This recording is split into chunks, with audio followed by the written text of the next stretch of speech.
to the economy. Now, out of the 8th Economic Forum, as has always been, the Permanent Secretary and Secretary to the Treasury has re-echoed Uganda's ambitious plan to grow the economy by tenfold from the current $50 billion to $500 billion, particularly throwing a center of focus on what is termed as the ATMs, looking at agro-industrialization, looking at tourism, as well as mineral beneficiation or mineral development, but not losing outside on ICTs and science, technology, and innovation. How best can Uganda be able to achieve this huge, ambitious dream that has to come to pass in the next 15 years? Join me with a panel of discussants. I am already in the studio with Emmanuel Sechimwany, who is an economic policy analyst. A very good morning, Emmanuel, and a pleasure having you here. And of course, at a later stage, we'll also be having Trevor Bwanika, who is an economist with the PricewaterhouseCoopers. But of course, we'll start off the conversation with Emmanuel. In a nutshell, when you get to think about this ambitious plan and the re-echoing that has been done by the PSST, what comes to your mind? What comes to my mind is Uganda has a good dream. Because if the government wants to increase tenfold, that is increasing from a $50 billion economy to $500 billion economy. Maybe, Emmanuel, I want to actually break you up a little bit and take our viewers back to that story. Probably some have not been following up on that very story, but take a look at what the Permanent Secretary had to say. During the tax conference on incentives and tax policies for Ugandan investors, the Permanent Secretary to the Treasury, Ramadan Gobi, was optimistic that the economy will multiply tenfold, driven by improved infrastructure and policy reforms. The size of the economy has also tripled, now to 202 trillion shillings, equivalent $53.3 billion in 2023-24. From about 65 trillion shillings, equivalent of $17.2 billion in 2010-11. Ugandan economy has expanded 3 times in the past 10 years. While Uganda's tax to GDP ratio has been relatively low compared to her East African community peers, Gobi says GDP is projected to grow by 6.7%, supported by the $7.5 billion on Uganda's exports. Last quarter, GDP grew very impressively at a rate of about 6.7%, and it is projected to even getting better in the near future. Inflation is under arrest. That one is under arrest. No inflation in Uganda. We have said bye-bye to inflation. Tax education, I think that's where we are having a gap, honorable ministers. Most of the issues they are raising relate to tax education. We have just done a restructuring at Uganda Revenue Authority now. Tax education used to be a unit under the public and corporate. And there we definitely are. Emmanuel, I'll definitely get back to you on what your thoughts are looking forward. I think 15 years is a good span enough for probably such a dream to be realized, because the PSST talks about at least a doubling of the economy every year. You seem to be smiling about it. Give us your view. Of course, I'm smiling because every Ugandan is waiting for this. And if you break it down according to the report they are giving us, they are expecting that our economy will double after 5 years. They expect to increase our per capita GDP from the current $1,146 to $7,000. They are also expecting to increase the exports capacity from 12% to 40%. There are so many items they are mentioning, including increasing the savings on the GDP from 12%, 40%, increasing the FDI inflow in Uganda up to $50 billion by 2040. But all of these are things Ugandans want to achieve in the next 1.5 decades. Those are 15 years. But the question is, what are the anchor sectors where they expect this to take place? These are the ATMs you've told me. But let's reflect. Before you focus on where you're going, you should also see where you are. our current budget that we are running of 2024-2025 clearly shows that agro-industrialization was appropriated 1.8 trillion. That is agro-industrialization. Sure. Then the tourism, 289 billion. Mineral development, oil and gas combined, 960 billion. Then if you look at the STIs, 42 billion. So if you sum up all of that one, that is 3.17 trillion. Out of the 72.13 trillion, that forms only 4%. And yet these are the areas we are where focusing our focus is saying that they are taking us to where we want.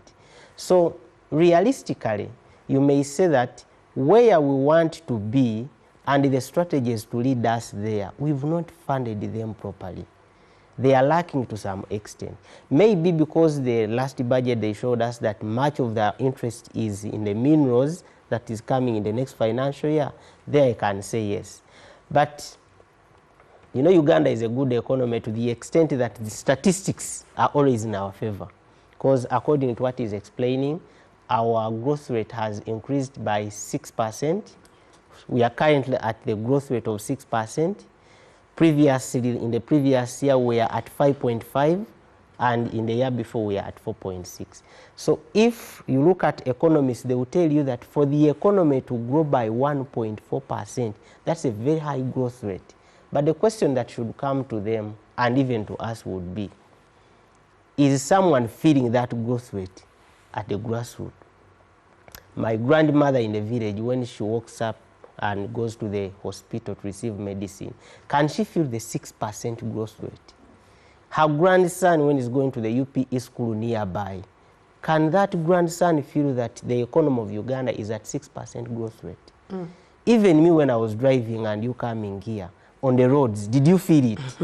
So there are so many things we need to answer. The statistics can be on our side, but to those who can't interpret the statistics, are the statistics manifested that down to the greater in population realistics that we have?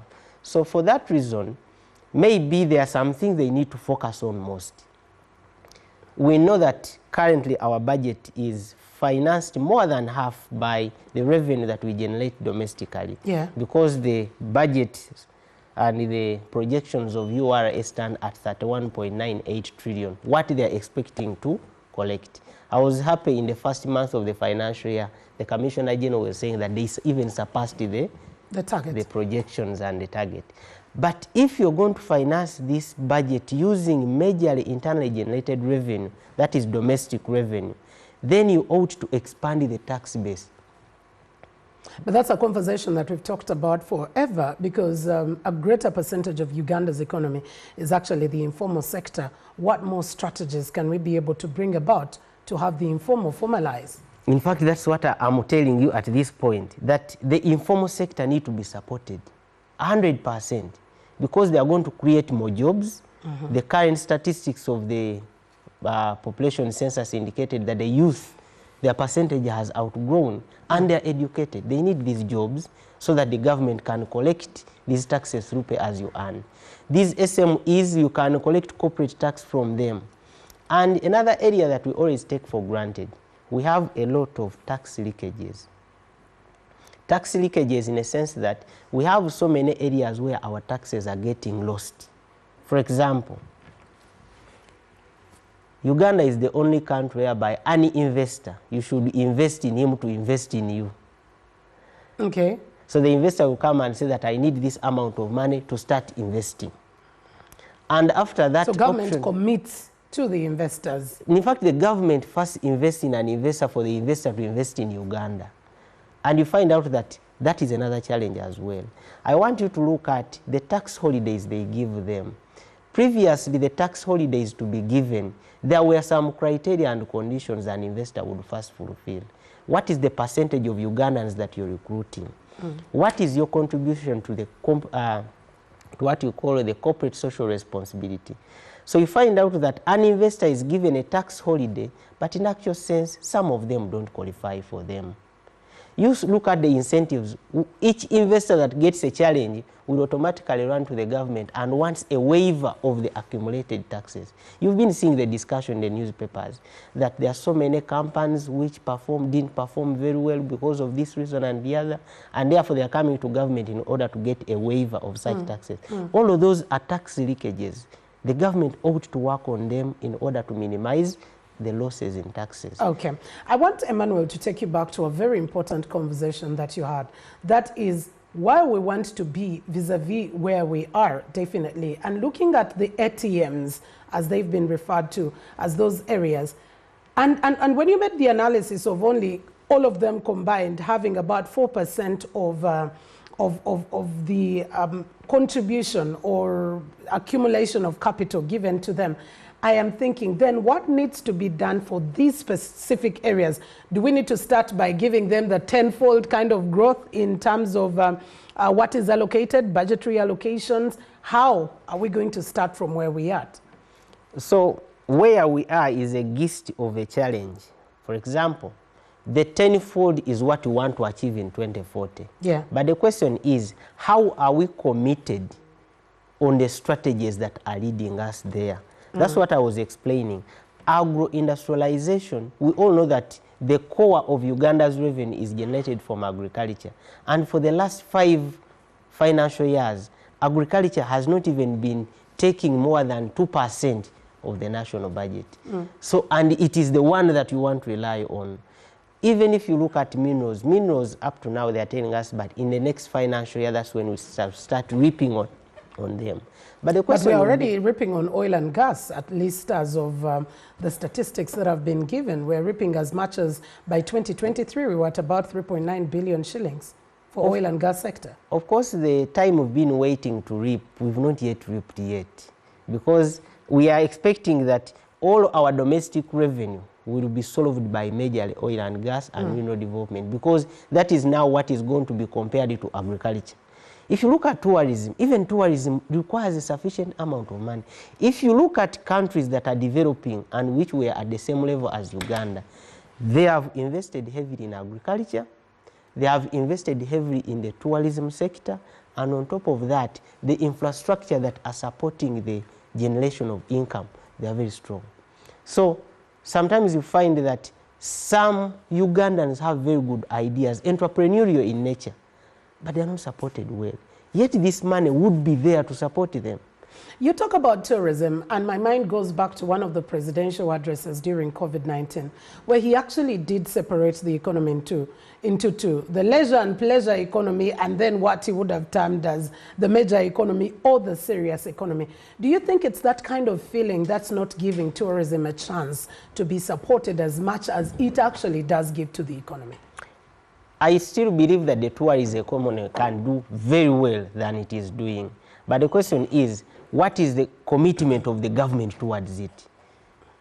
It all comes to the commitment, and this commitment is always reflected in the national cake sharing. If your priority is tourism, endeavor to make sure that the tourism sector is at that level to become competitive. Look at small countries like Rwanda in the population size. How much money do they generate in tourism? Yet in Uganda, if you see what could be the tourist attractions, Uganda is better than Rwanda. But the commitment towards that is also important. So me, I strongly believe that much as we want this tenfold growth, the strategies to lead us there are critical. And we should look at things that we can manage as a country ourselves. Do we have those strategies in place anyway, or do we have them on black and white and we are just not fulfilling them? I'm very sure we have them. And I will give you other examples of them. Me, I still insist on the fact that much of our revenue is domestically generated. I want you to look at just the second schedule of the VAT Act. Look at the first schedule of the VAT Act. Some of these things that include that they should be exempted, ideally they should be taxable supplies. Look at the listed institutions that are exempted from taxes. If you look at how they are operating, they are profit-minded. Why don't they pay corporate taxes? We've been talking about the tax reforms as well as the tax policy. This is needed yesterday, so that the investors in Uganda can know that even when you're given a tax holiday of 5 years to 10 years, in the next 10 years you should pay. But you know that they always target when it is about to end, they submit in their request for an extension, we've not yet made profits and so on. So all these are leakages I was explaining before. Okay, thank you very much, Emmanuel. And as I promised earlier, we've been joined by Trevor Bwanika, who is an economist and also with the PricewaterhouseCoopers. It's a pleasure having you, Trevor, and a good morning to you. All right, you found us in having started on the conversation of our tenfold ambition as a country for our economy to grow in the next 1.5 decades or 15 years. But first of all, in your own view, holistically, what do you think about this dream as a country? First of all, it's very good and ambitious. But then the question, like he was saying, is really then how do you get there? Because to get to 500 billion in a space of 15 years means, on average, you need double-digit growth of about 15% year on year. However, if you look at the growth that we've been having, it's not close to that. So, by way of example, last year, GDP grew by 6%. If you then go way back and see, you know, from the past, which are some of the years that we've got double-digit growth? According to the IMF, we've got double-digit growth in only 2 years, in like the last couple of 30 years or so. Because I think that was 95 and 2006. That's when we got double-digit growth. But then now to have an ambition whereby we are looking at a 15% increment year on year, that's a very big leap. And therefore, there should be enough strategies in place to then achieve that. Let me also take you back to the key sectors. You know, Emmanuel earlier was speaking about where we are versus where we want to be. How much investment are you putting in the same sectors that you expect to bring you the tenfold growth in the next 15 years? The ATMs, agro-industrialization, you're talking about tourism, you're talking about mineral beneficiation or mineral development. Are we giving it enough as being the driver we're looking at for the growth we anticipate? Well, when you look at the numbers, they don't say so. But in terms of because the Ministry of Finance is telling us this is the dream, this is where, and it's yet to be implemented. So now we are talking about something that's going to be implemented. Currently, where we are, the investment that has been made has, like you rightly said, is not as sufficient to spur growth of 15% that we are aspiring for. So what does that mean? So there got to be strategies in place for those particular sectors, which we've now termed the ATMs, to then spur the growth that we are looking at, but then at the same time look at all the other sectors that are supporting the ATMs in order to achieve that growth. But currently, the level of investment that has been made really does not show growth of 15%. Let's probably, Trevor, start off, before I get back to Emmanuel, start off from the very sector that employs a greater percentage, over 68% of Ugandans in the agricultural sector. And now we are saying, let's do agro-industrialization so that we export more and import less than we have been doing. And some of the issues that have been introduced to bring about that sort of growth, we have the parish development model, which is particularly targeting household incomes, and many others that have come through. What more needs to be done in that sector to ensure that it gives the same amount of growth commensurate to what the expectations are? Well, like you've said, if it's agro-industrialized, we start from what are the issues in the sector. So it's the productivity of the labor, the type of the labor that is being used, the mechanization that is missing. But even then, that said, you see government they've come up with irrigation schemes to try and boost the agriculture sector as well. But then, much as there are factors that are within our control, there are also factors that are not within our control. If you look at the climatic change that is happening, that is something that government really needs to plan for as you aspire to then grow the sector, especially from an agriculture perspective.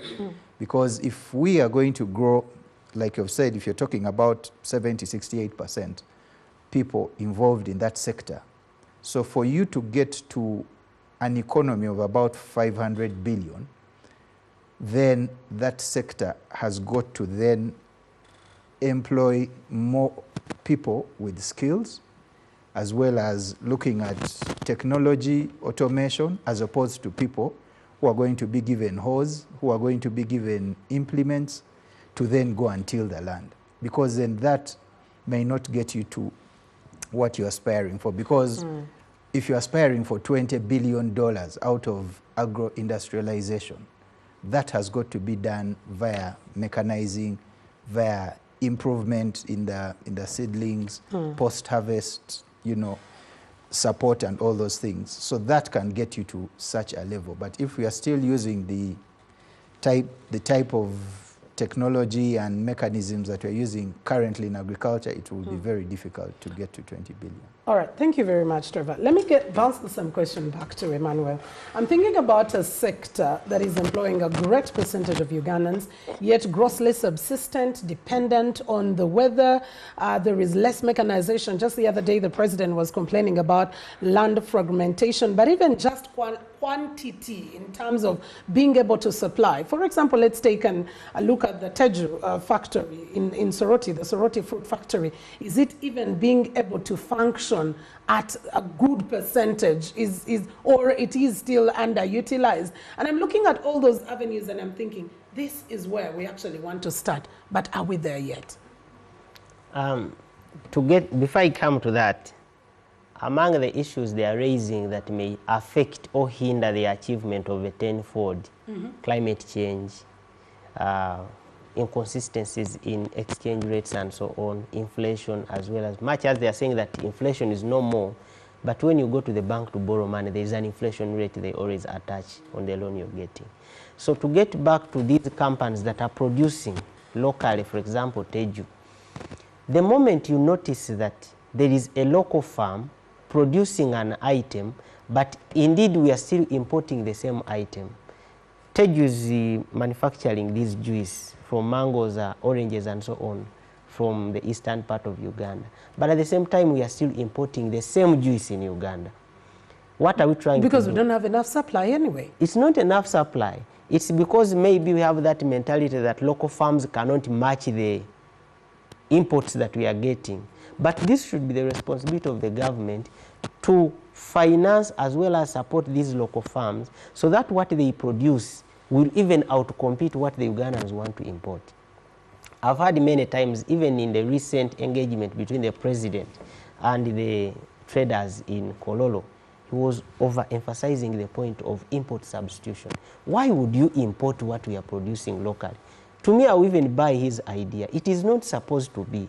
But the question is, if I invest and I start producing locally, have I got enough support from the government so that what I produce, Ugandans will see it as a competitive product and even forget about starting to import? Emmanuel, this brings in the question or the issue that Trevor was talking about, the productivity of that labor force. It's okay for us not to import what we are already manufacturing, but are we manufacturing enough quantities to feed the kind of market that is available or the demand, or is there going to be less production and then the prices are actually going to go up? But also just the productivity in terms of acreage use. From 1 acre of, for example, coffee, how much are we producing vis-a-vis other countries like Namibia and many other coffee-producing countries? This is a debate that we need to even involve government. Do you know why? If I become an investor today, I cease to be investing for my own, then I must be seen like someone who is contributing to the community. Because at the end of it all, I'm expected to employ Ugandans, I'm expected to pay taxes, I'm expected to support corporate social responsibility, I'm expected to do many things. So whoever is investing in Uganda, the government through the Ministry of Industries or maybe through Investment Authority should always keep track of such investors to make sure that what they are producing, they have sufficient raw materials. Not that the government will give them raw materials, but they can go back to even supporting the raw material suppliers who are supplying to these farms. So that what I produce, I'm not outcompeted by imports. Sometimes I tell people that the government is putting higher import taxes on these imports, not because they want to generate revenue, but they are wanting to see how they can protect local farms. And again, I can also go to investors themselves. Do we produce to the level that can outcompete our imported products? Maybe that one is also a weakness, that when we get this business, we say that's all. We have the complacency. We get that complacency. We don't want to improve quality. We don't want to do anything. So it can also be a mindset that can be changed, and I'm very sure there are ministries, departments, and agencies responsible for that. Take these investors through, let them know how to do it, as well as Trevor's point of improving technology. You find out that most of our things that we do are highly manual. How often shall we use the current technology in order to produce the best quality and outcompete what others are importing and we are producing it locally? Okay. Well, thank you very much. And how do you see government coming in to help bolster that productivity that you've been talking about? Because that's where the most people are. But there are issues of land use, there are issues of mechanization, like you were saying. So should government go out with handouts? What exactly do they need to do, especially for the agricultural sector? Well, I think government has carried out several studies. Yeah. And we can learn from what the rest of the Asian tigers and all these people, what they've done. So in terms of, first of all, what most of these Asian tigers did was to make sure you have a skilled labor force. So there was a deliberate investment in education.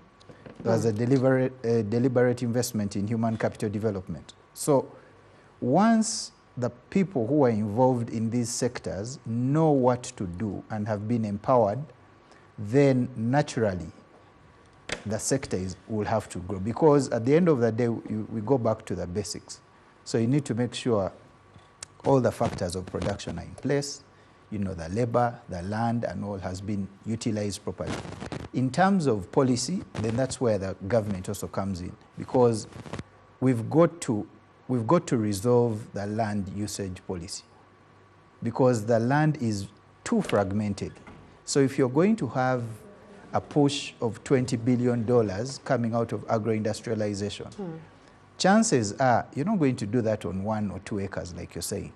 So you need people who are going to have acreages or hectares of investments, and on top of that, then you have, let's say, the outgrowers and all, who are then going to support the bigger farmers. And then I'm also thinking, Trevor, about, you're talking about vast acreages, and I'm thinking about areas that, for example, still have the community land kind of system, and it's going to be idle land for as long as the community doesn't come out unanimously to agree that this is a project that we will need to do. Exactly, but how does a community come out? If government is going to support that process.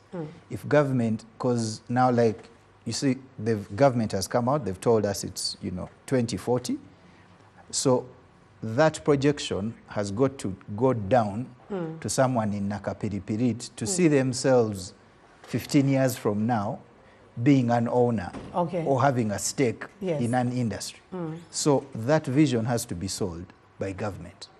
But then also the local communities and all, so that someone sees themselves in that picture and they get buy-in and they are part of the process. So it's easier that way. The ownership. Precisely. Someone has to take ownership and feel like they are part of this dream. So it's just not a government dream, because government dreams for us. So you and me have got to feel like we are part of that dream. Then now the question is, what is our role in this dream? And it has to be very clear in terms of, okay, you are the farmer. How do you come into this dream? How do you contribute to the 20 billion in agro-industrialization? So that is very clear, because I think, like Emmanuel was saying, so the strategies and all, if you look at government has now, I could say, look at it in about 4 ways. Government has determined the what, because now we are looking at the ATMs. So these are the priorities that government is giving in order for us to get there, in addition to all other sectors in the economy. So the what has been defined. So then now when we go to the who, it is not very clear. So because we have the what, we have the when. yeah, it's we have the 15 what, years. we have the when. Yeah. The who is not very clear, and the how. So the devil is in the detail. How do we get there? Because then to get there, we need to precisely define the who and the how. So once that is very clear, then we should be able to, either get there or get a glimpse of it, but it starts with defining that. Thank you very much, Trevor. Thank you, Emmanuel. We need to be taking a very short commercial break. And when we do return, we've talked about agriculture and a few of those aspects. How about the TMs, technology, tourism, because technology is also part and parcel of what shouldn't be left out. And as we talk about science, technology, innovation, we're talking about ICTs. Cost of internet, which is now becoming another factor of production, becomes a very big conversation. Let's get back with that and much more.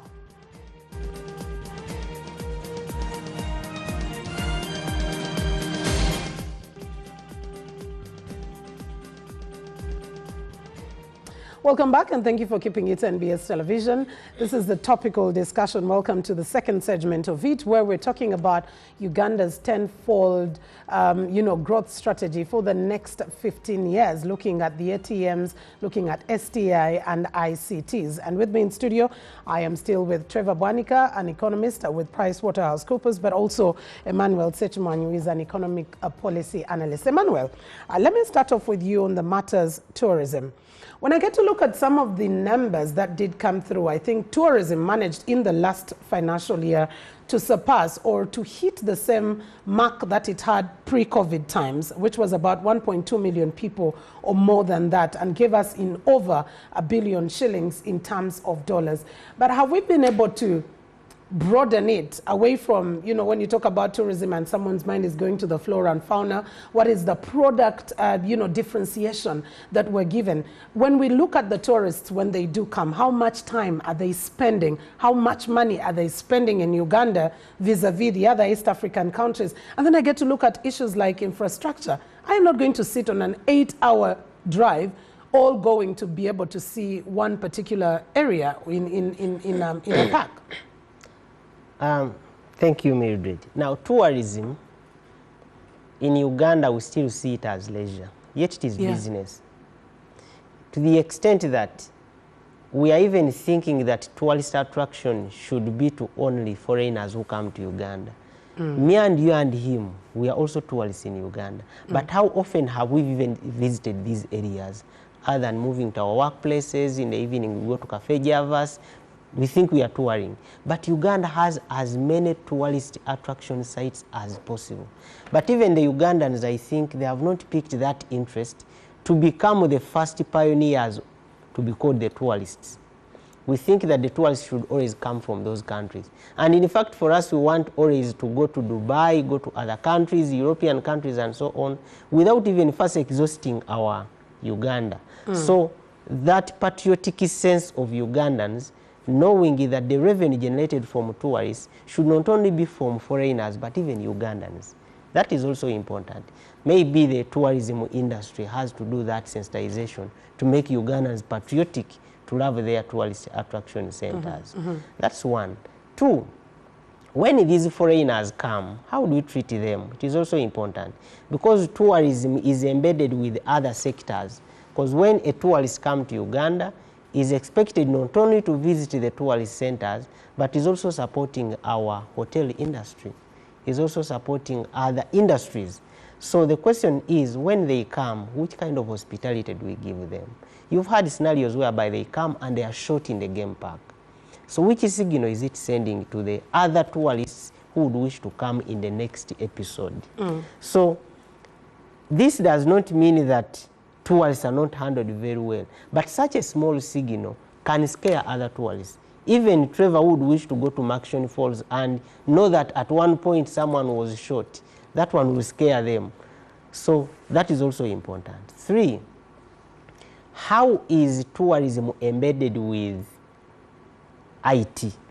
Because these are centers where we are going to attract them. At least I checked with the Ministry of ICT. Sometime back, 2023, they developed a digital transformation roadmap up to 2028. But is there a section that this digital transformation is aiming at developing the tourist industry? So we ought to go through and see. So because tourism is feeding so many other industries, it should be seen as an important area. And this is the only industry, I think, if not the second or the third, that is engaging a lot of foreigners to come to Uganda. The moment you get such an ambassador, is expected to be treated with the highest hospitality. But if they come and get such challenges, that's when you see figures starting to drop down. And two, are these centers that host these tourists really innovating and improving their centers? Because if I visit a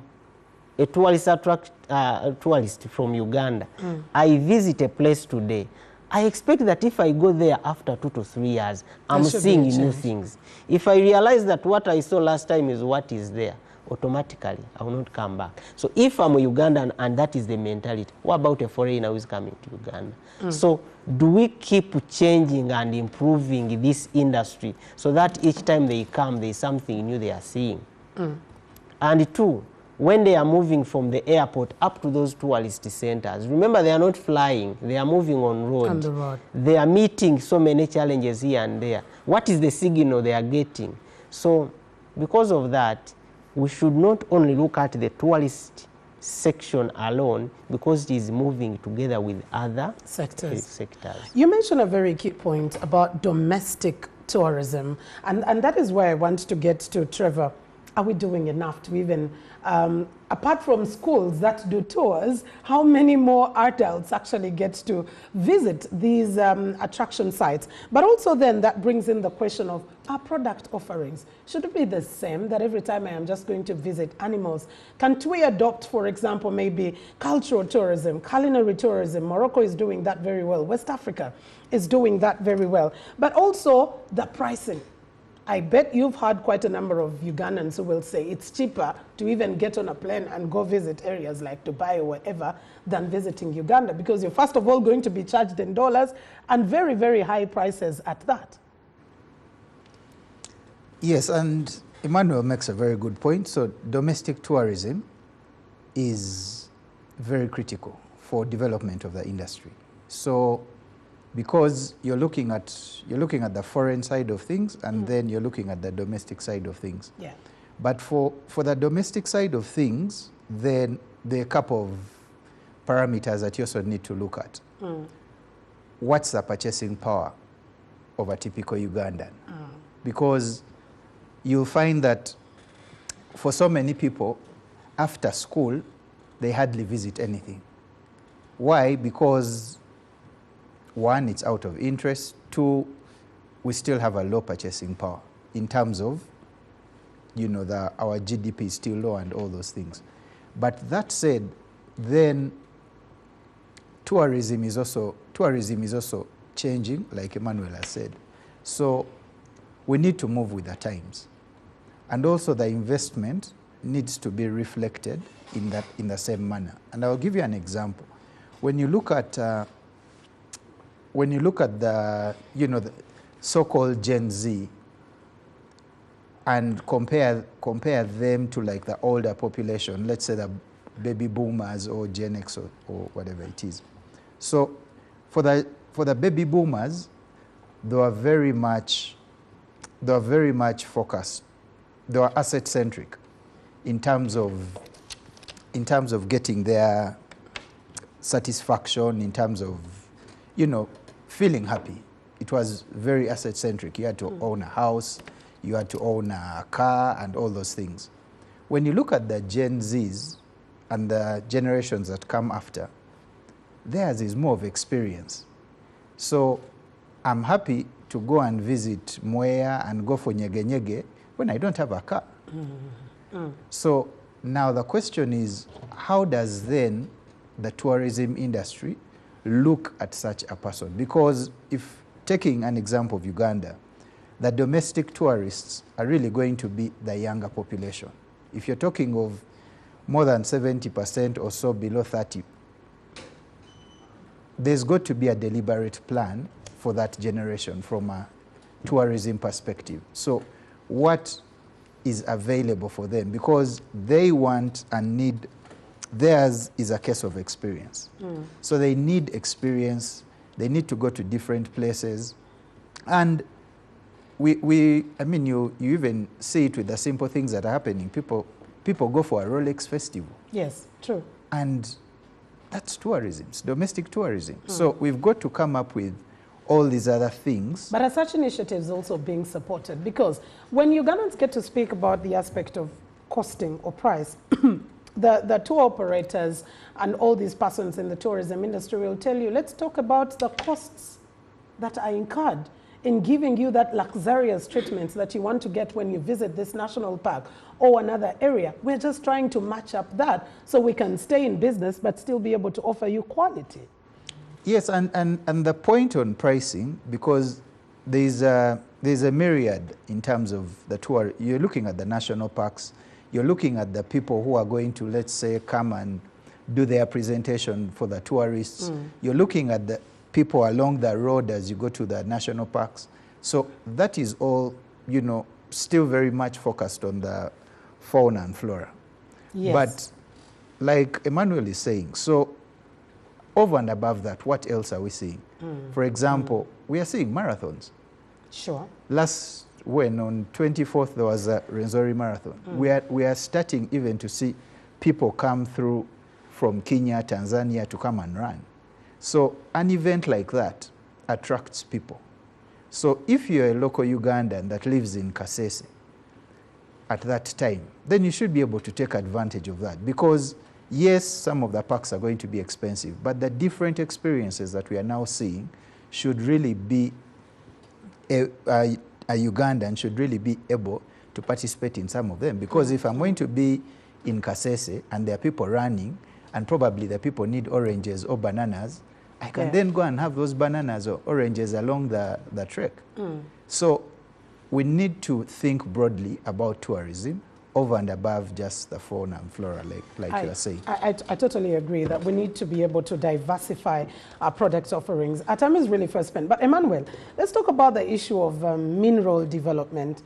And when you talk about minerals, the reason why first what comes to my mind is gold is because I am looking at the value in terms of exports. As of 2023, I think we were at about 2.3 billion US dollars.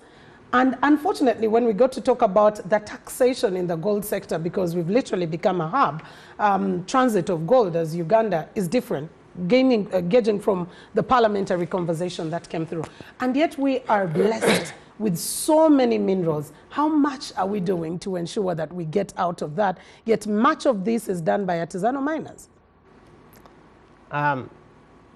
Minerals, for that I can't blame the government on minerals, because minerals is not like any other product you just get on bare ground, and it requires huge investment, huge extraction, huge exploration, moving from midstream, from upstream, all those stages take a lot of cost on that.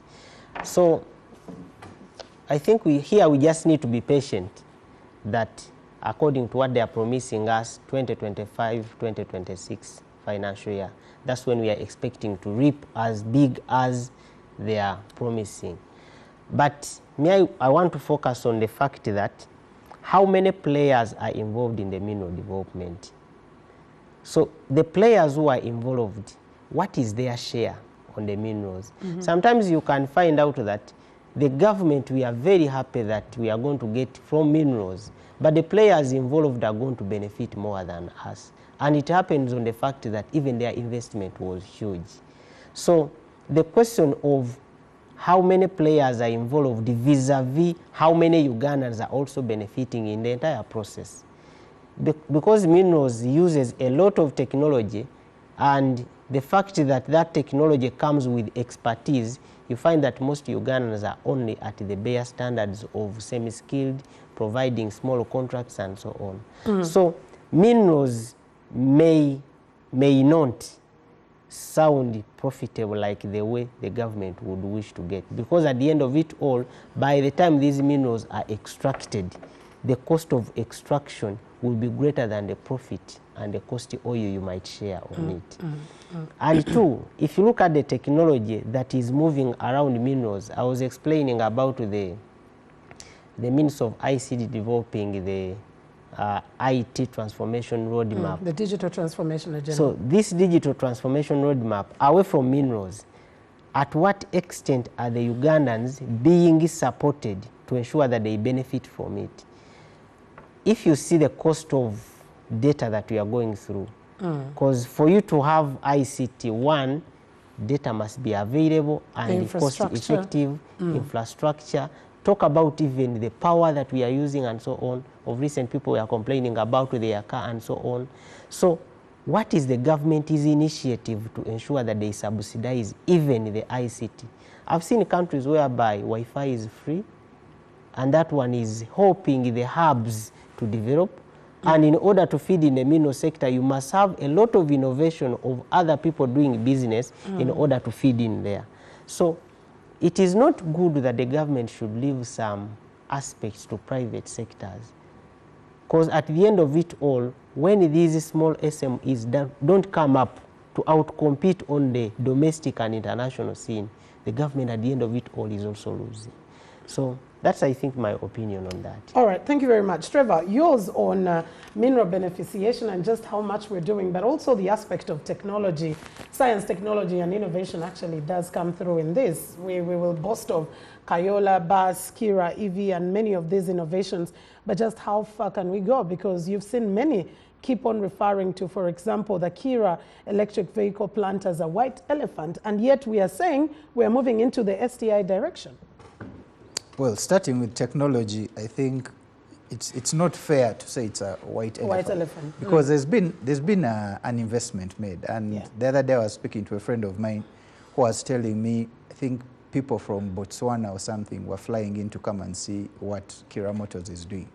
So if taken well, seriously, and very strategic, Kira Motors can change our transport. Because you think about if those buses are going to be on the roads, then you could replace the motor vehicle carnage that we are seeing.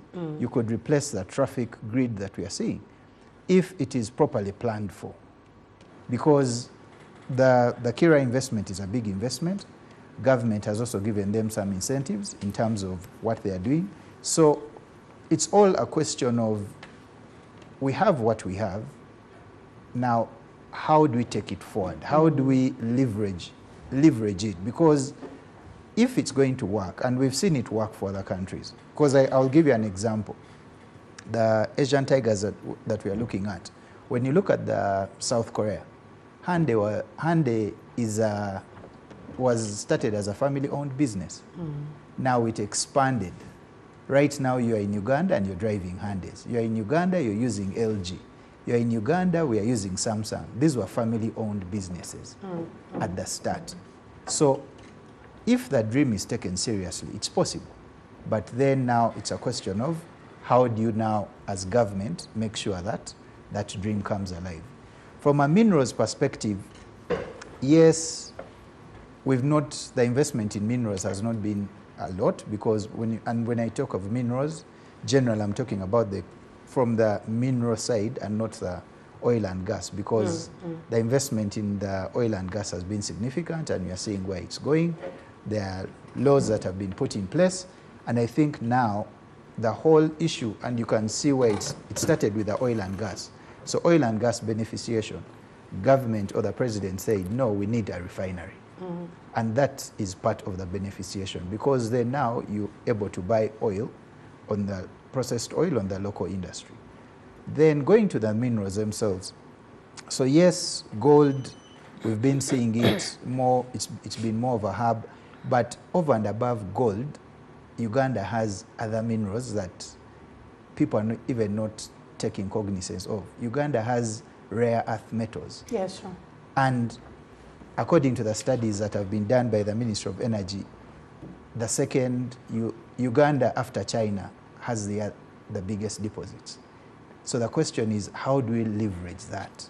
Because we now know what we have, we now know the strength, so it's a question of making use of that. Because then, as we are talking about all this technology, the AI and all, that is what is going to be used, the rare earth metals are what's going to be used for the solar pumps, the wind farms and all those things. That's the technology you're using. So if taken in a much more strategic manner, then minerals can change what the Ugandan economy looks like currently. All right, as we get to wrap up, let me start off with the final parting shots from you, Trevor. You clearly mentioned we know the when, we know the what, but we don't know the who and the how. How best do you think government can now wrap itself around those two areas, the who, very critical, and the how, to be able to achieve this dream? Because 15 years may seem far, but not as much. Those are three political terms, if for lack of a better word. Well, it's Mildred, it's one of those difficult questions, but government has number crunchers that have come up with these figures. But now we are trying to predict the future. And if COVID has taught us anything, that is difficult. But then we can only work with what we have. Because what we know, at least, we know what we want, we have defined it. So now it's a question of then now addressing how do we get to where we get to. But then again, we need to be cognizant of some of the things that we are seeing happening in the environment. And I'll use an example of what PwC has termed as the mega trends, so mega shifts. So as we do all these things, there are things that government has control over, because it can come up with a framework, it can design how all that is going to drill down to the last man, wananchi, muntu wa wansi, and all that government can do. And we have seen it do that in other industries. So whilst that is there, I think then government then needs to be cognizant of some of the things that are going to be happening or that are already happening. And so the mega trends that we are seeing, one is that whilst we plan all this, government has got to be cognizant of climate change. Yeah. Secondly, government has to be cognizant of the technology that we are talking about. And the shifts there. And the shifts in technology. How do those strategies then speak to that? What does tourism in 2040 look like from a technology perspective? What do you want it? Which jobs are going to be created? From a social instability perspective, we are seeing all the turmoil that's happening in the Middle East and recently the Horn of Africa. We are seeing the Russia, Ukraine. How does then government plan for its supply chains? Because then now you could come up with all this good, nice framework, but then we are now living in a much more globalized world, and those global shifts are going to affect it. Okay. Then issues to do with the demographics. I mean, you've seen what has been happening. How do you make sure that young person who feels they are not part of this dream get buy-in?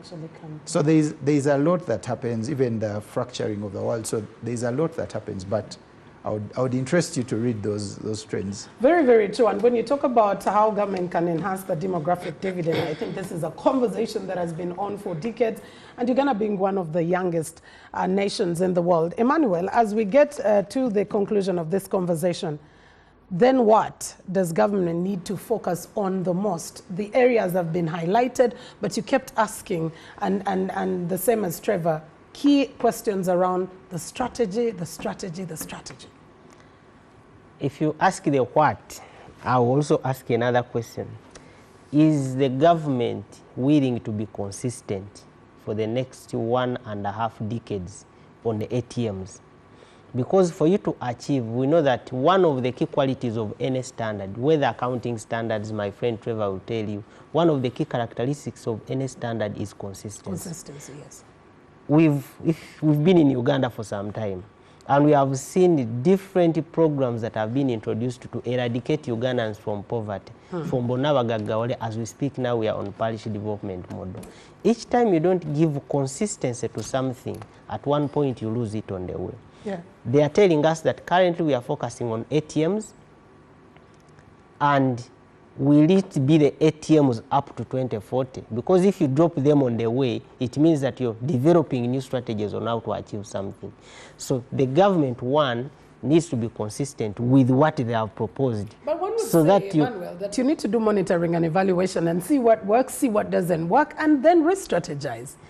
You can re-strategize, but within the same roadmap. Okay. Because when they change from the ATMs, maybe you never know, after 5 years they will say, we are dropping some like tourism, we want to introduce health and education. And remember, all the strategies you had put to achieve tourism development, now you're shifting from the other. So the government ought to be consistent now on that. And two, the government needs to put it in the minds of the Ugandans that whatever we are doing is for you. And therefore, we are even giving you capacity development to make sure that you're part of the trend. Otherwise, the consistency and citizen involvement will become key important areas. And also committing themselves. The commitment they are making on the ATMs should be reflected in the appropriation to such sectors. Because if appropriations are not sufficient, and you notice, like I told you, that only 4% is going to the ATMs, how best can the 4% support the 96% in order to achieve the target? Okay. All right. Thank you very much, Emmanuel, and thank you very much, Trevor, for sparing time to speak to us. Let the rubber hit the tarmac, and this is where we'll be getting to see along the way what was promised, what is being done to achieve what is expected. Well, that's all we had time for, but we can continue with the conversation on social media at NBS TV on X, NBS Television on Facebook, and X Media Services on YouTube. I'm Mildred Tuhai. Say good morning and God bless you.